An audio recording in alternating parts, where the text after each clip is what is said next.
نحمده ونصلي على رسوله الكريم اما بعد اعوذ باللہ من الشیطان الرجیم بسم اللہ الرحمن الرحیم ثم لآتینہم من بین ایدیہم ومن خلفہم وعن ایمانہم وعن شمائلہم ولا تجد اکثرہم شاکرین صدق اللہ العظیم قال النبی صلی اللہ علیہ وسلم من لا یشکر الناس لا یشکر اللہ عز وجل او کما قال علیہ الصلوۃ والسلام بسم اللہ الرحمن الرحیم اللہم صلی علی سیدنا محمد وعلی آل سیدنا محمد مبارک وسلم اللہم صلی علی سیدنا محمد وعلی آل سیدنا محمد مبارک وسلم اللہم صلی علی سیدنا محمد وعلی آل سیدنا محمد مبارک وسلم۔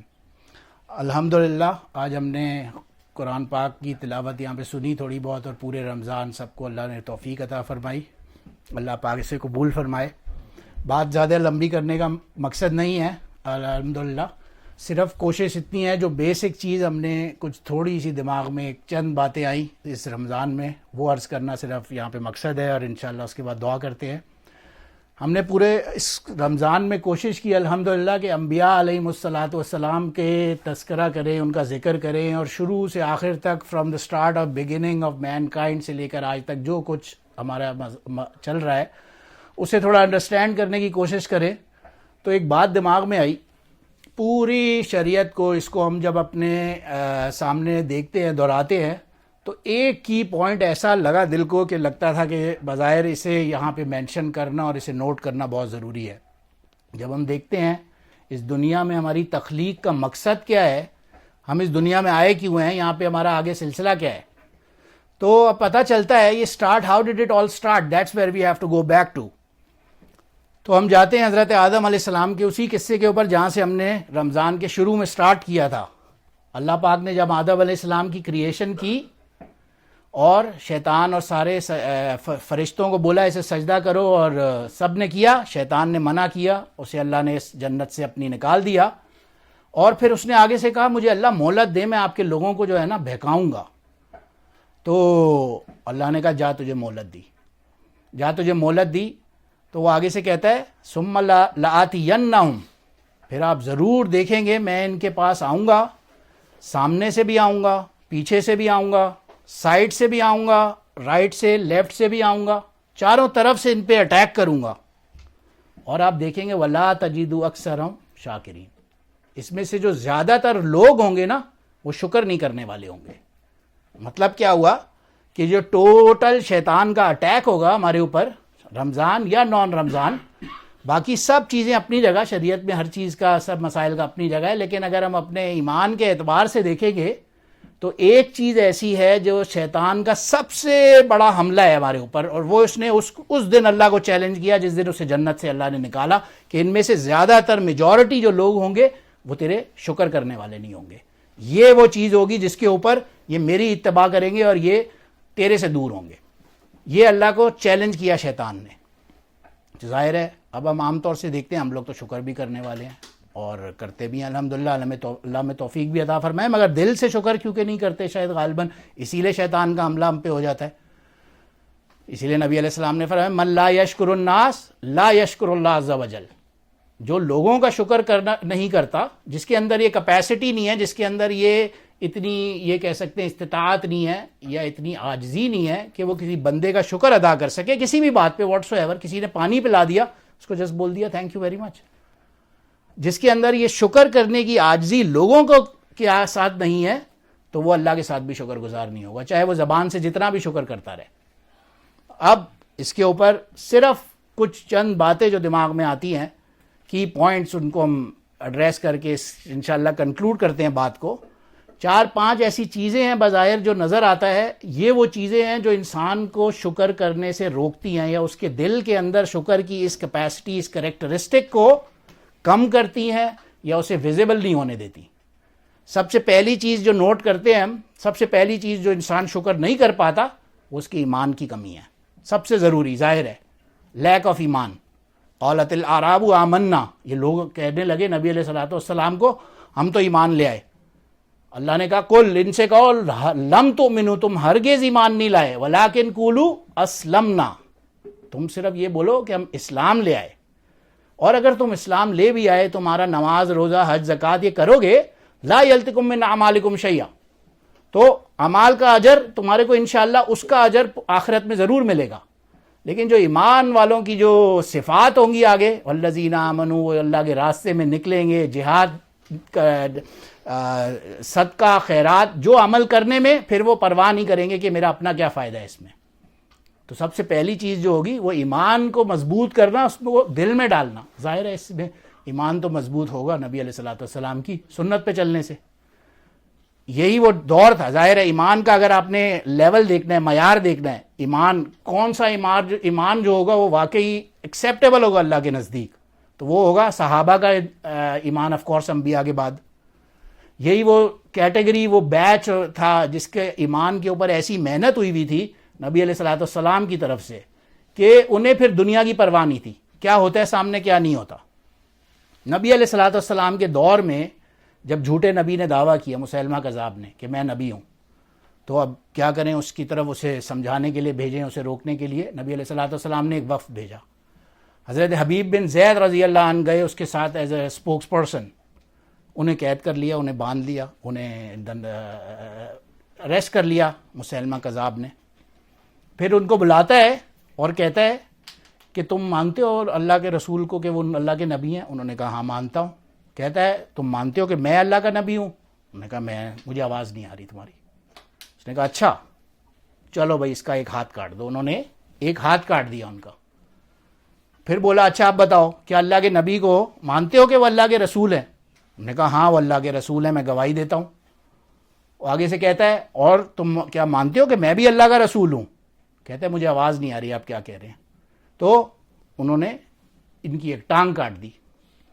پھر تیسری مرتبہ پوچھا حبیب بن زید رضی اللہ عنہ سے، اب مانتے ہو کہ اللہ کے نبی اللہ کے رسول ہیں؟ پھر وہی بات.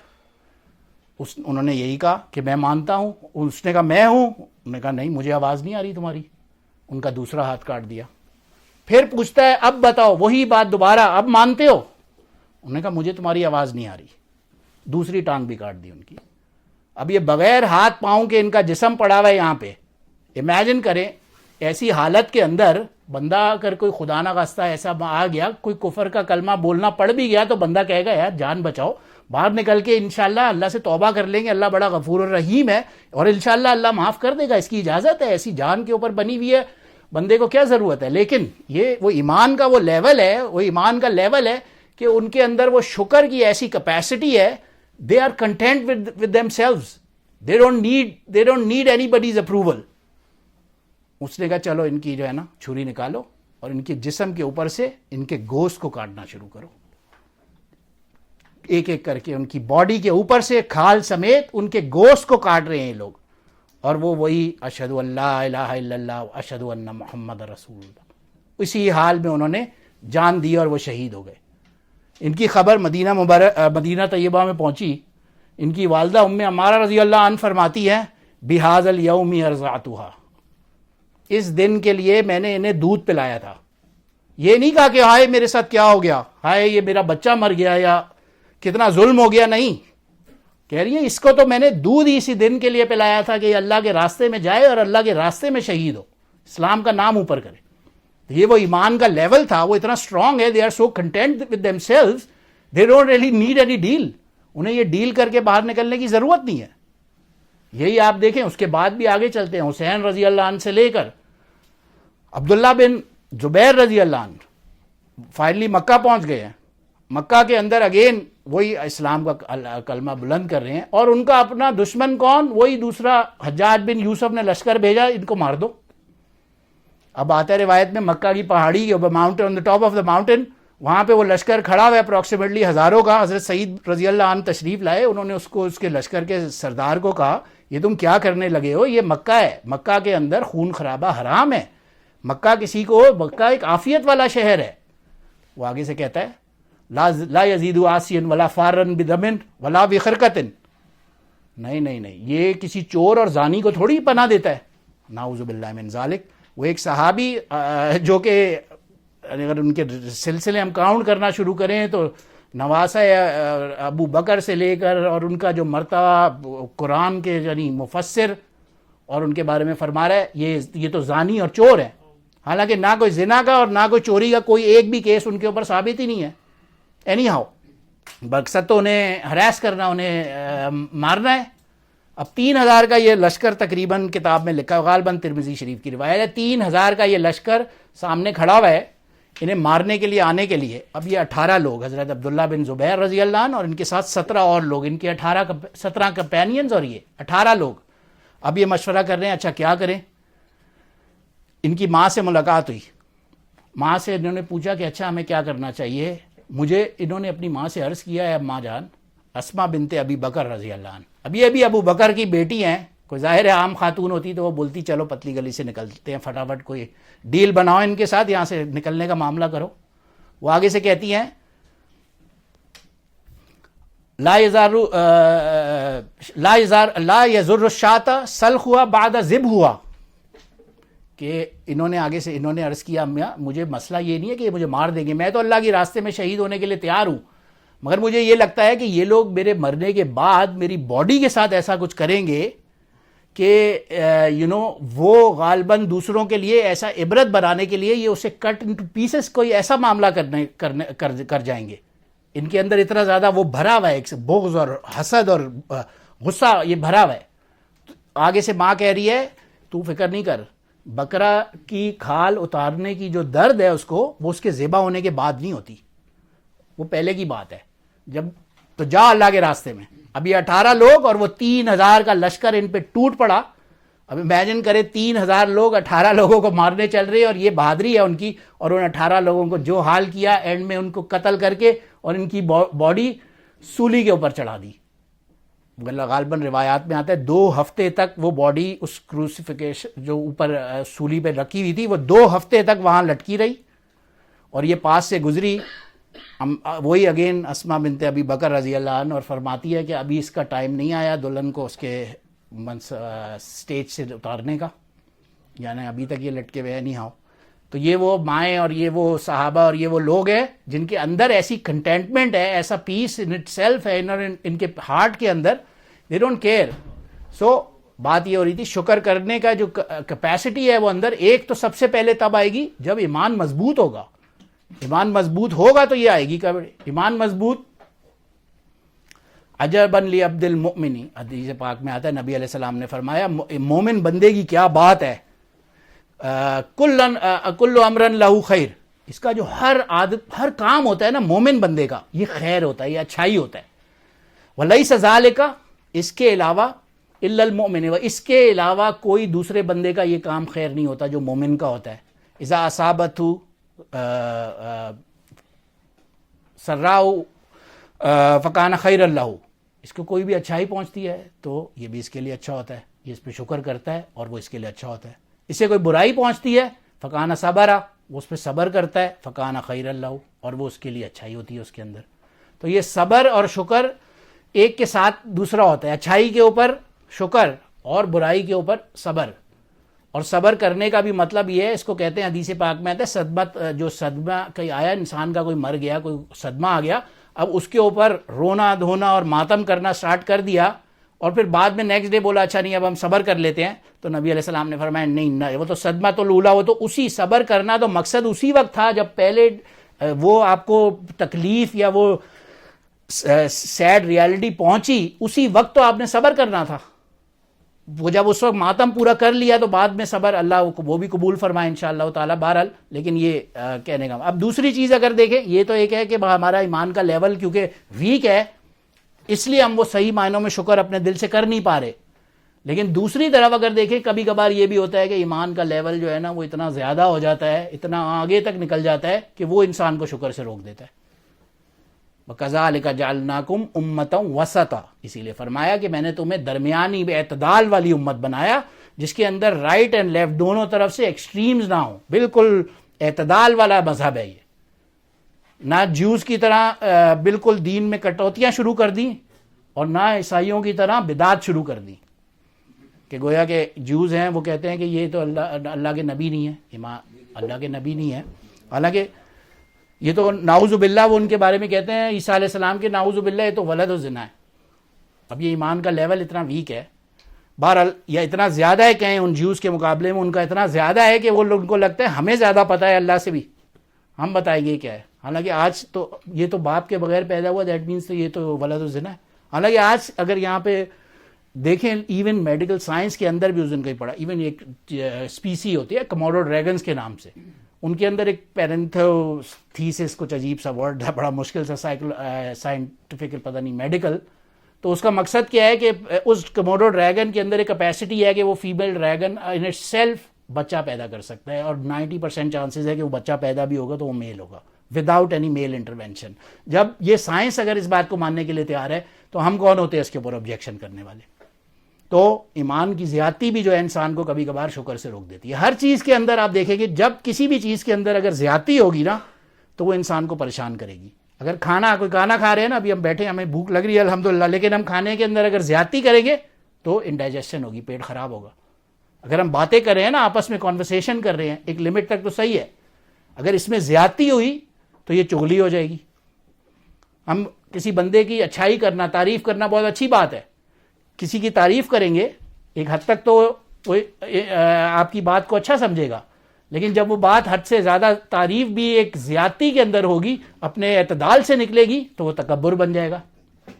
اسی طرح آپ کسی کو کرٹیسائز کریں گے، وہ کرٹیسزم بھی پازیٹیو کرٹیسزم ایک حد تک تو لے گا، لیکن جہاں وہ بھی اعتدال سے زیادہ ہوگا تو وہاں یہ ناراض ہو جائے گا، بندہ ناراضگی شروع ہو جائے گی. تو جس چیز کے اندر اعتدال نہیں ہوگا وہ یقیناً انسان کے لیے پریشانی کا باعث بنے گا ہی بنے گا. اور اعتدال کا مطلب یہی ہے کہ جو ہماری سنہ طریقہ سے ہر چیز کا ہمیں سکھایا گیا دین اسلام کے اندر، اس پہ عمل اسی طریقے سے کیا جائے. وہ ایک صوفی صاحب تھے بہت مشہور اللہ والے نیک، ان کی نماز کے بارے میں آتا ہے بہت زبردست نماز پڑھتے تھے، پورے یا نہ گویا علاقے میں پتہ ہے یار کیا اللہ والے ہیں اور نیک ہیں اور کیا یہ نماز پڑھتے ہیں. جو خشوع اور خضوع کے ساتھ وہ نماز پڑھتے تھے تو لوگ انہیں دیکھ کے رش کھاتے تھے کہ یار ان کی کیا نماز ہے. اب ان کو دل میں آیا کہ یار میری نماز اور یہ سارا اتنا اچھا ہے پڑھ رہا ہے. انہوں نے ایسے دل میں آیا، صرف بولا کسی کو نہیں ہے، دل میں آیا اللہ سے، ایسے ہی ایک دل میں اللہ سے اظہار کیا یا اللہ کیا ہوتا اچھا اگر مجھے اپنی ان نمازوں کا جو ہے نا اجر بھی پتہ لگ جائے کہ میں اتنی محنت کر رہا ہوں اور پڑھ رہا ہوں، تو مجھے اس کے عوض میں اس کے اگینسٹ ملے گا کیا مجھے. تو رات میں سوئے، خواب میں دیکھا، آتا ہے روایت میں، خواب میں دیکھا بہت زبردست بیوٹیفل ترین ایک لڑکی کھڑی ہے، بہت خوبصورت حسین زبردست، یعنی ایسی لڑکی کہ اس کو دیکھ کے جو ہے نا بندہ اشش کر اٹھے. لیکن وہ لڑکی اندھی ہے، she is blind from her eyes. تو کسی عالم سے پوچھا جا کے کہ یہ میں نے رات میں خواب دیکھا، اس کا کیا مطلب ہے؟ اس نے کہا آپ نماز جب پڑھتے ہیں تو آپ نماز آنکھیں بند کر کے تو نہیں پڑھتے؟ انہوں نے کہا ہاں. انہوں نے کہا آنکھیں بند کرنے کے نماز پڑھنا تو یہود و نصارہ کا طریقہ ہے، اسلام میں تو آنکھیں کھول کے نماز پڑھنی چاہیے. تو آپ سارا گویا کہ عمل بھی کیا، سارا محنت بھی کی، لیکن اینڈ میں گویا کہ اس کے اندر ذرا سا سنت کے خلاف کام کیا تو وہی کام غیر مقبول ہو گیا. غیر مقبول تو نہیں ان سیلف کے، یعنی کہ اس میں کہیں نہ کہیں عیب آ گیا. تو بہرحال اللہ پاک ہمیں محفوظ فرمایا. ایمان کی زیادتی بھی ان سیلف نقصان دہ ہے جو انسان کو شکر سے روکتی ہے.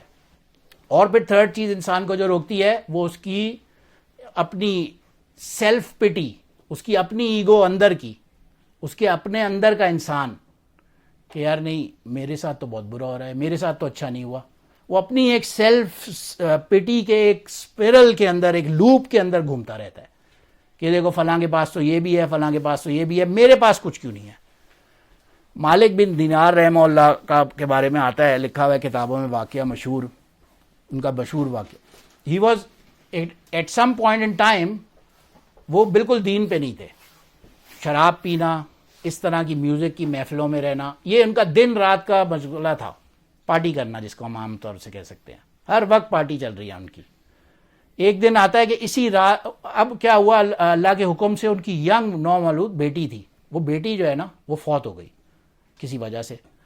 اب یہ بہت صدمے میں، وہی اگین سیلف پٹی کے اس اسپائرل میں کہ یہ میرے ساتھ کیا ہو گیا، یہ تو میرے ساتھ ہی کیوں ہو گیا، میری بیٹی کیسے فوت ہو گئی، اللہ نے کیسے واپس لے لی، اللہ کی مرضی، اللہ نے دی تھی، اللہ نے واپس لے لی. بہرحال اب یہ اسی طرح شراب کے نشے میں دھت، ہوش بھی نہیں ہے، گویا کہ ہی پاسڈ آؤٹ سمویئر. اب جب یہ پاس آؤٹ ہو گئے تو انہوں نے خواب دیکھا. اب آتا ہے خواب میں کہ انہوں نے ایک بہت زبردست قسم کا بڑا اژدہا دیکھا, ایک بلیک ایناکونڈا ٹائپ, جو ان کے پیچھے اپنا منہ کھول کے آ رہا ہے اور یہ بھاگ رہے ہیں اس سے, اور وہ ان کے پیچھے بھاگ رہا ہے, اور یہ آگے آگے آگے آگے آگے بھاگ رہے ہیں اس سانپ سے. بھاگتے بھاگتے بھاگتے ریلائز کیا کہ یہ میں کہیں سے بچ نہیں سکتا, تو پتہ چلا ایک دم سے ان کی وہی بیٹی آئی اور وہ سانپ کے سامنے اس نے ہاتھ رکھ دیا اور وہ سانپ واپس ہو گیا, اور یہ اسی وقت اپنی بیٹی کو کے ساتھ بیٹھے ہیں. اب خواب کی یہ بات ہو رہی ہے, یہ حیران کہ یار یہ کیا ہوا, تم نے کیسے بچایا؟ تو وہ آگے سے کہتی ہے الم یانی للذین آمنوا ان تخشع قلوبہم لذکر اللہ, کیا وہ وقت آ نہیں گیا کہ آپ کا دل اللہ کی خشیت اور خوف سے جو ہے وہ تخشع, بالکل اس میں خشیت طاری ہو جائے آپ کے دل کے اندر, کیا وہ وقت آ نہیں گیا؟ اب ان کے اوپر ایک دم ایک امپیکٹ ہوا اس خواب کا, اور امپیکٹ بھی ایسا کہ یہ جو الٹیمیٹ مشہور شرابی پارٹی والے اور یہ یہاں سے اللہ کے راستے میں نکلے, اللہ کے راستے میں اللہ کا دین حاصل کرنے سے ہوئے, آج اس امت کے اندر ون آف دا بگیسٹ اگر محدثین صحابہ کرام کے بعد جو تابعین میں نام آتے ہیں, حضرت حسن بصری رحمہ اللہ سے لے کر اور حضرت انس بن مالک رضی اللہ عنہ سے انہوں نے ڈائریکٹ اتنی روایتیں کی, اور صحابہ سے غالباً آتا ہے 126 صحابہ سے ڈائریکٹ انہوں نے انٹریکشن کیا, اور ایک ایک روایت کے اوپر اتنی اتنی محنت کی. اس امت کے سب سے بڑے محدثین کے اندر, فقہاء کے اندر, مفسرین کے اندر اگر کسی کا نام آتا ہے صحابہ کے بعد, تو ان کا نام مالک بن دینار اس میں سے ایک نام آتا ہے. آج بڑے بڑے علماء, امام بخاری سے لے کر رحمہ اللہ سے لے کر اور ابن حجر اسقلانی رحمہ اللہ تک, تمام علماء جو محدثین ہیں وہ انہیں مانتے ہیں کہ ان سے بڑا محدث شاید اس دنیا میں کم ہو. تو بہرحال یہ ایک سیلف پیٹی کا معاملہ یہ ہے, انسان اس سیلف پیٹی کے اندر کہ میرے ساتھ ایسا کیا ہوا, میرے ساتھ ایسا کیا ہوا, اسی میں پھنسا رہتا ہے. اینڈ لاسٹلی بس ایک بات اور کرنا یہاں پہ مقصد ہے, دوسری چیز امپیشنس. یہ وہ چیز ہے جو انسان کو شکر سے روکتی ہے. دماغ میں آتا ہے بات کی we want today what we are supposed to get tomorrow, ہمیں وہ آج ہی چاہیے. مسئلہ یہ ہے, اس لیے ہم شکر نہیں کر پاتے. ہم بیٹھتے ہیں اور ہم نے تو اللہ سے دعا کی تھی, ہمیں تو نہیں ملا, بس اب ہم دعا نہیں کریں گے. حالانکہ حدیث پاک میں آتا ہے یہ جو انسان کے اوپر کوئی پریشانی, مصیبتیں, یہ کوئی بھی بلا یہ آتی ہے, یہ اس کے اپنے گناہوں کو دھونے کے لیے آتی ہے. اور اس میں بھی سب سے بڑا مقام اگر آپ دیکھتے ہیں اشد البلائی علی الانبیاء, وہ تو انبیاء کے اوپر ہوتی ہے. ثم الامثل فالامثل, سب سے بڑی کوئی برائی آتی ہے تو وہ انبیاء. اگر انبیاء کے کیس میں دیکھیں, حضرت ایوب علیہ السلام کا مشہور واقعہ آپ قرآن پاک میں پڑھتے ہیں, اچھے خاصے چل رہے تھے, ایک دم سے اللہ کے حکم بیماری آ گئی. اولاد تھی غالباً, ایک بک میں کہیں لکھا ہوا تھا 7 بیٹے تھے, سب مر گئے. پیسہ, مال, ان کا جانور, ہرٹ, لائف سٹاک, ریوڑ سب ختم ہو گیا. یہ انہیں محلے سے نکال دیا لوگوں نے کہ آپ ہمارے ساتھ رہ بھی نہیں سکتے, گویا ایسی بیماری آئی ہے, آپ کہیں ہمیں نہ لگا دیں. لوگ ساتھ آمنے انٹریکشن کرنے کے لیے ان سے تیار نہیں, انہیں دور کہیں نکال دیا. وہ اللہ کے بندے صبر کر رہے ہیں اور اس پہ شکر کر رہے ہیں جو بھی اللہ کا دیا ہوا ہے. بہرحال اسی طرح سے اللہ کا صبر اور شکر میں ان کی زندگی گزری, اور فائنلی پھر جب اللہ نے انہیں دیا تو وہی آتا ہے روایت میں کہ جو 7 بیٹے مرے تھے تو اس کی جگہ اللہ نے 14 بیٹے عطا فرمائے, اور جو مال مرا ہوگا اس سے ملٹیپلائی 10 فولڈز, کتنا مزید مال عطا فرمایا انہیں کہ یہ لوگ آگے کہ ان کا آگے بھلا ہو. بہرحال یہ ان کے شکر کا وہ معاملہ تھا. وی وانٹ ٹوڈے, مسئلہ یہ ہے کہ ہمارا شکر کرنے کی صفت ہمارے اندر کیوں نہیں آتی, کیونکہ ہمیں آج چاہیے جو ہمارے لیے کل لکھا گیا ہے. ہمیں پیسے چاہیے نا, آج ہی مل جائے ہمیں سارے, ہم بزنس کریں ہمیں آج ہی سب کچھ مل جائے. حالانکہ اس صبر کی, اس پیشنس کی اہمیت ریگارڈلیس آف دین کو ہٹا دیں. وہ بھی اس دن وہ جان ریڈ کے نام کا ایک بندہ تھا, کہیں شکاگو میں یا کہیں میں نے پڑھا اس کی ایک رپورٹ میں, ہی واز اے جینیٹر کا کام کرتا تھا کسی بلڈنگ میں, لو پیئنگ جاب تھی اس کی بالکل, سائڈ پہ تھوڑی تھوڑی سیونگ کر کے اور انویسٹ کرتا رہتا. غالباً 2014 کی یہ بات ہے. جب وہ مرا تو he was content with his life, ایمان کا تعلق اپنی جگہ, he was content with his life, and he had accumulated a massive wealth of approximately $8 million. وہ شکر کرتا ہوگا غالباً, اسے پرواہ نہیں ہوگی کہ میرے پاس اور آ جائے میں خرچ کرنے پہ لگا دوں. نہیں, جو آ رہا تھا اس میں شکر کیا, اس کے اندر اپنی جو لائف گزاری اور باقی سیونگ کے اندر انویسٹ کرنا شروع. تو جو ہمیں آج چاہیے, کل ملنے کی چیز ہمیں آج چاہیے, اگر ہم اس پہ ویٹ کر کے کل لے لیں تو اللہ کے حکم سے انشاءاللہ تعالی وہ بہت ہی زیادہ ہوگی. اب فائنلی بہرحال یہ شکر کرنے کی صفت ہمارے اندر آئے کیسے؟ ٹھیک ہے جی، ہم نے پڑھا بھائی اور بھی کئی کوالٹیز ہوں گی، اس وجہ سے شکر نہیں آتا انسان کے اندر، اس طرح سے شکر نہیں آتا. تو اس کے اوپر اگر کسی کا مشورہ ہم سمجھتے ہو نا، سب سے بہترین کوئی اگر ملتا ہے، حضرت علی رضی اللہ عنہ کا ایک قول ہے، من اراد عزا بلا عشیرت وہیبت من غیر سلطان وغنم من غیر مال وطاعتا من غیر بذل فلیتحول من ذل معصیت اللہ الى عزت طاعت اللہ فانہ یجد ذلک کلہ.